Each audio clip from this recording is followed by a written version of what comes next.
Hello guys, আসসালামু আলাইকুম। এই তো দেখেন আমার ছোট কি সুন্দরভাবে রসুনের ক্ষেত নিয়ে যেতেছে।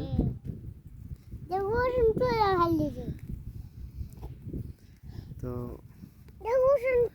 রসুনের গাছে দেখেন ভিতরে অনেক ঘাস হয়ে গেছে, সেগুলো আজ সুন্দরভাবে ঘাস উঠায় দিতেছে। দেখেন কত সুন্দর রসুন।